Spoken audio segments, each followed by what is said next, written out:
10th gene key, being at ease.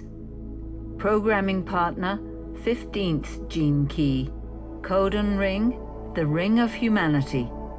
10, 17, 21, 25, 38, 51. Physiology, chest, heart. Amino acid, arginine. The 10th shadow, self-obsession, the mazy pathways of the self.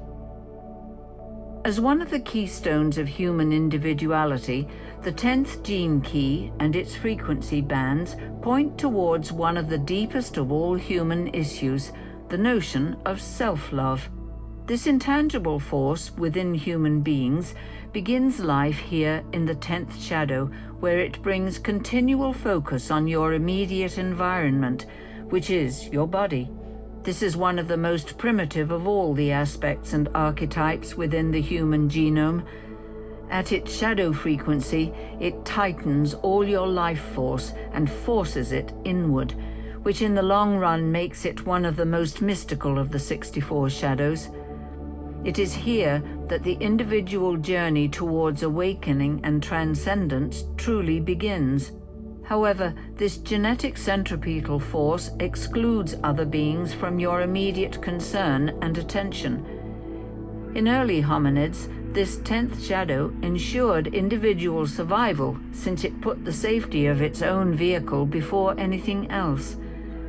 In humanity, to see a person give his or her life for another or for a higher cause is to see this 10th shadow transcended, as its prime purpose is to put oneself first. In our modern world, the 10th shadow still governs us on a collective level, even though it is showing signs of awakening today. The emphasis of the 10th shadow is on the individual, which can be both a blessing and a curse. Individual differentiation is the cornerstone of evolution itself. If we humans do not discover our own identity and uniqueness, we cannot transcend it and move our society to a higher level. The blessing is that the more different we each allow ourselves to be, the more we operate as a unity. This is one of the most beautiful of all human paradoxes, that only through our very diversity can we arrive at our unity. But there are forces that tug against evolution, and these forces coming from within keep us from experiencing our true uniqueness. The programming partner of this shadow is the 15th shadow of dullness, and since this 15th shadow conceals a fear of being different, it shuts you down at a collective level. The 15th shadow makes us into lemmings that follow the crowd, thus allowing our uniqueness to be overridden. Just as the 15th shadow puts your attention on everything but your own uniqueness, the 10th shadow does the opposite.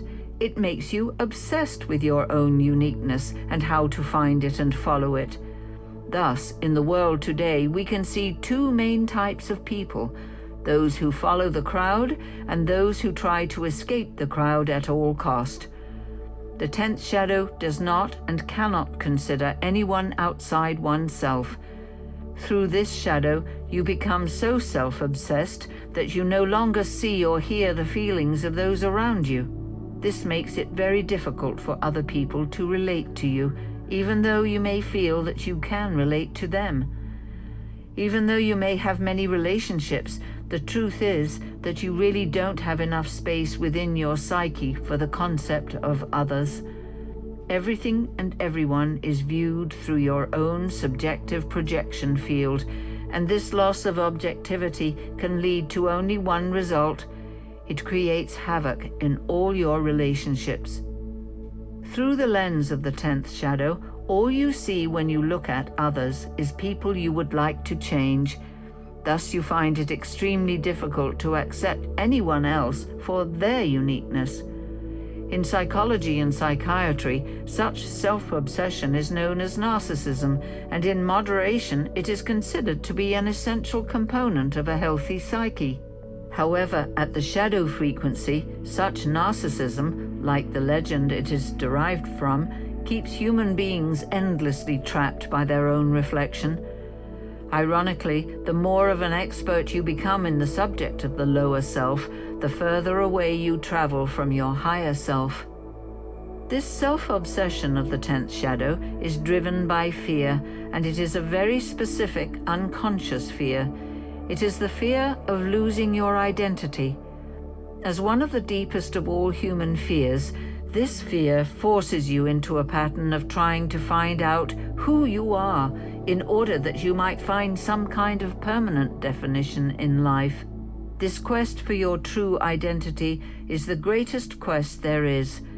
It is the ageless journey of self-knowledge, epitomized in the famous axiom cut into the stone above the door of the oracle in Delphi: know thyself. However, at the low frequency of the shadow level, this quest for self-knowledge becomes an obsession that actually keeps you from defining who and what you are.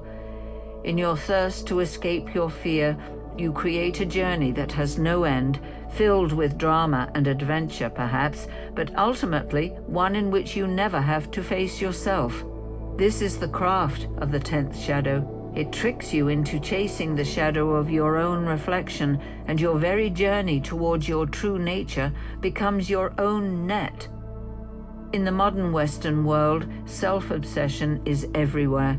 People are obsessed with how they feel and how they look, with what they wear, what they own, and where they live. As long as you are looking at yourself, you cannot see around you, and there is the rub. Until you come to recognize your own self-obsession, you cannot transcend it, which is why it is a necessary evil. All inner journeys begin with this self-obsession, and it can truly become an endless labyrinth. Even when self-obsession takes the form of a spiritual search, it can become a trap. In fact, in many ways, the spiritual search for truth that is gripping so many individuals in our Western world today is the greatest self-obsession of all. The path itself easily becomes an addiction that keeps you from truly being yourself.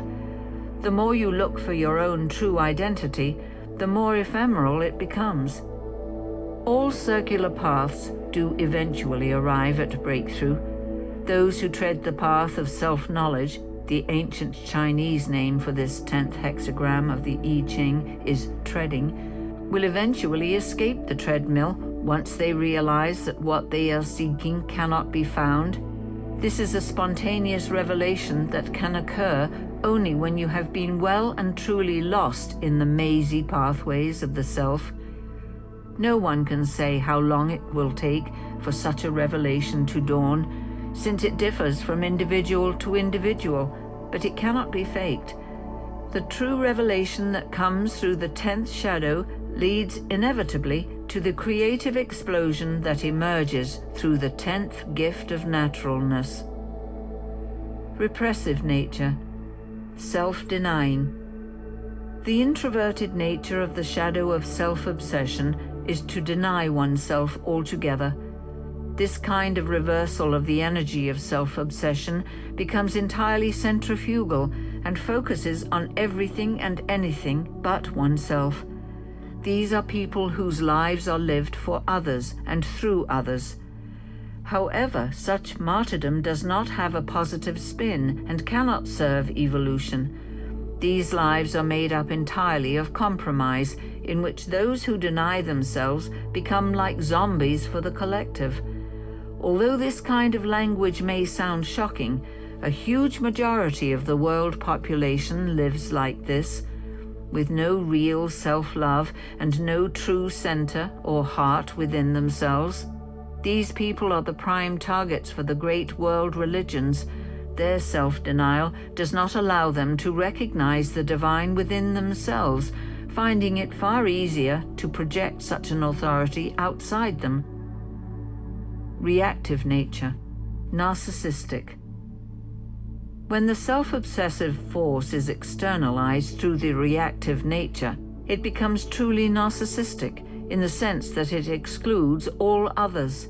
Just as the repressive nature denies its own existence, The reactive denies the existence of others. These are people whose lives are based entirely around themselves. The fear within them lives as anger.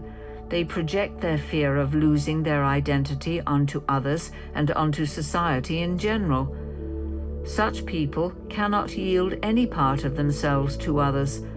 They live in paranoia that the world or others will somehow rob them of their right to freedom. The reactive nature finds relationships the hardest of all, since they are essentially locked in a love affair with themselves, but not with their true self. The true self is everywhere and in everything, since its nature is love. However, to realize such a concept, one has to drop the very thing that gives one the illusion of safety, the illusion of individual identity. The 10th gift, naturalness. Living your own myth. The gift of naturalness is a gift that waits within every single human being. It is the center of your being, and only through this center can you express your own creative uniqueness. The life of every individual human being is a journey through the frequencies of this 10th gene key. To be natural means to be yourself. We are all trying to be who we are, but many of us have been conditioned to be other than who we are. It has been this way throughout our history, ever since we began to develop the complex neocortex. The moment the mind was equipped to reflect on itself, the primal question, "Who am I?" was born. Prior to this question, human beings did live in the state of naturalness, but only in the sense that they were more a part of the animal kingdom and had not yet fully developed into Homo sapiens. Even so, it is still interesting how much we can learn about this 10th gift through the animal kingdom, whose normal state is naturalness. The human journey, of course, is unique and is obviously different from that of the animals. We have to solve the conundrum of having a mind that can look at itself. The primal question, "Who am I?" has to be answered before the gift of naturalness can once again be realized. There are so many paradoxes in this 10th gift, the main one being that you cannot be who you are as long as you think you are someone, but you still have to set off and search for this someone in order to realize that they do not exist. There is much tension inherent in this simple little question, "Who am I?" And it is the releasing of this tension around your identity that is the essence of the 10th gift. The 10th gift of naturalness can dawn only when self-obsession exhausts itself. The first great revelation that comes from the journey into your own unique nature is that you cannot be defined by any kind of label. Once you understand that you are neither your name nor your actions, feelings, thoughts, or beliefs, you realize that human nature is something far greater and wider than you ever suspected.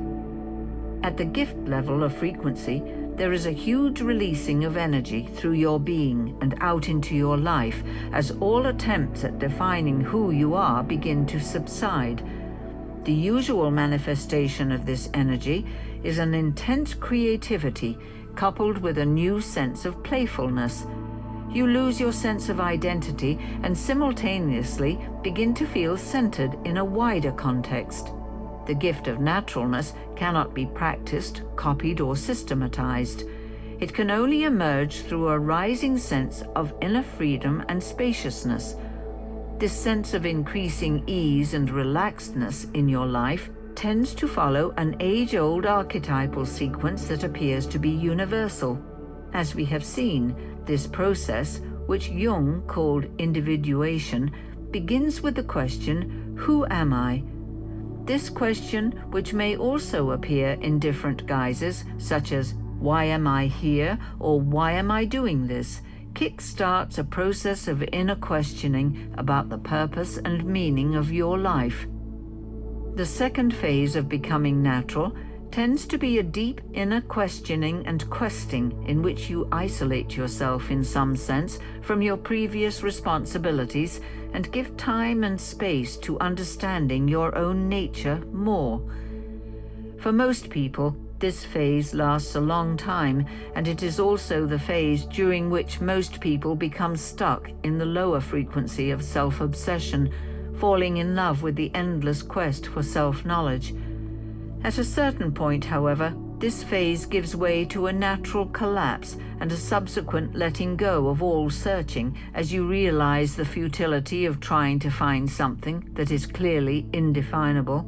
This realization marks a huge transition point in your life and represents the release from your self-obsession. It can also be a very challenging time as you let go of all the constructs and techniques with which you may have identified and from which you derived security. Fortunately, this third phase swiftly becomes consolidated and integrated into your being, and you enter a new dimension in which you become more and more deeply relaxed. This fourth phase is something like a rebirth, as you externalize what is truly inside you for the first time in your life.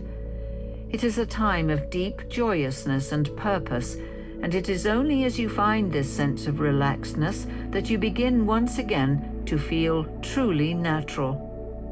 The fifth and final phase of the process of becoming yourself manifests as the flowering of your individualized, differentiated self.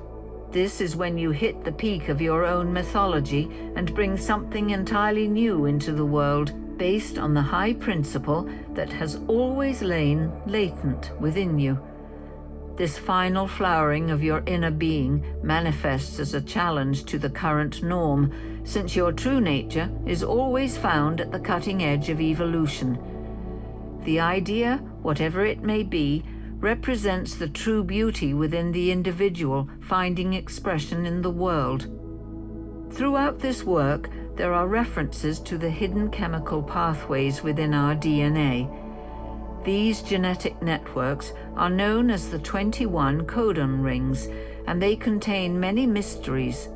The 10th gene key belongs to a chemical family known as the Ring of Humanity, which includes the 10th, 17th, 21st, 25th, 38th, and 51st gene keys.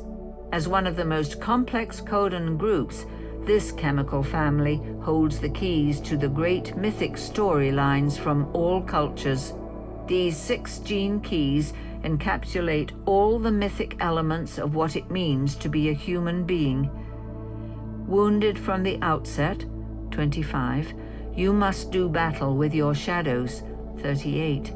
Overcome the limitations of your mind, 17. Surrender your need to control life, 21. And find your true self, 10, before you can awaken, 51.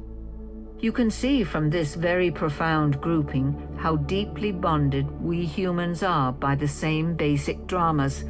There is great beauty to be discovered here, and when you find it, you will finally realize that naturalness is the simplest thing of all. It is simply there inside you the moment you decide to stop arguing with life. The 10th siddhi, being.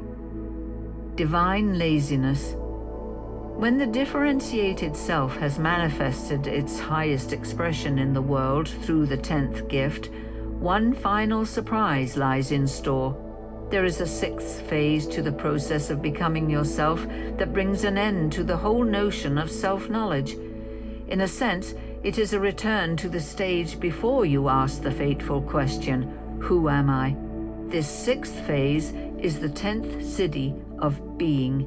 When the 10th siddhi dawns in a human being, then for that person even evolution itself has ended. In the 10th siddhi, the differentiated self spontaneously dissolves in a higher mirror of the 3rd phase, in which the constructs of your search for self-knowledge end. However, at this siddhic level, everything dissolves: self, not self, mind, form, purpose, and meaning. The only word that even gives a hint of what the 10th siddhi holds is the word being. In the expressions of the mystical traditions, this is sometimes known as the I am consciousness, although the very use of the word I can be misleading. In the 10th city, there is no sense of I, there is only pure consciousness expressed as being. The 10th city is destined to be deeply misunderstood by all those who do not live in its embrace. Along with its programming partner, the 15th city of fluorescence, it inspires one of the great metaphysical paradoxes of all time. This paradox is well expressed through a phenomenon particular to Buddhism, that of arhats and bodhisattvas, the two externalized manifestations of the highest state of enlightenment or self-realization. Without getting weighed down in hefty Buddhist dogma, these two expressions of human perfection can be understood as representing being and becoming, respectively. The arhat is of the 10th city, representing pure being, a state in which evolution no longer exists or matters. For the arhat, once he or she is enlightened, the whole universe is also enlightened, so there is nothing more to be done. For the bodhisattva, who is of the 15th city, there is no end to life, which is a continually evolving state of flowering. Thus the bodhisattva takes a vow to deliberately hold back their enlightenment in favor of helping evolution complete itself in the form of guiding others towards the state of liberation. These two expressions of human perfection, the arhat and the bodhisattva, have caused a great deal of confusion in mystical circles. The way of being is represented strongly by the tradition of Advaita Vedanta, one of India's oldest spiritual streams. Through the 10th city, a great lightness is born and a great humor concerning life itself. To experience life through the 10th city is to see everything that normal humans think of as important reduced to a game or illusion. To the arhat, life is meaningless, time is an illusion, and therefore evolution itself is a game. Because this viewpoint is generally viewed by the unenlightened as selfish and threatening to their ongoing identification with evolution, the arhat has been mostly eschewed in favor of the bodhisattva. Thus flow the politics of enlightenment. To those outside these states, they appear utterly contrary to one another, but to the being manifesting them, both poles are experienced together. The only differentiation between them is the language that the person uses to describe his or her experience or revelation. The arhat has nothing left to do in the world, whereas the bodhisattva has a deeply focused mission to help others. The 10th city is truly a beautiful expression of consciousness coming through the human form. These are people whose awakening encompasses all existence. The intense focus on oneself that comes through the 10th gene key finally breaks its identification with form and experiences everything as self, with love as the fluid in which the multifarious aspects of the self are floating. You can see how easily misconstrued the message from this 10th city can become, especially in today's world, in which we humans are being called to participate more and more in our own evolution. The 10th city is a reminder that it is all but a game, a leela or play in which even our loftiest ambitions are ultimately meaningless. Obviously, if everyone held this view, evolution itself would stop in its tracks, since this view represents the ending of evolution. The 10th city sees the beauty of the game of evolution, but has no alternative but to undermine it. Being undermines everything. It does not allow identification with anything outside the wonder of the present moment.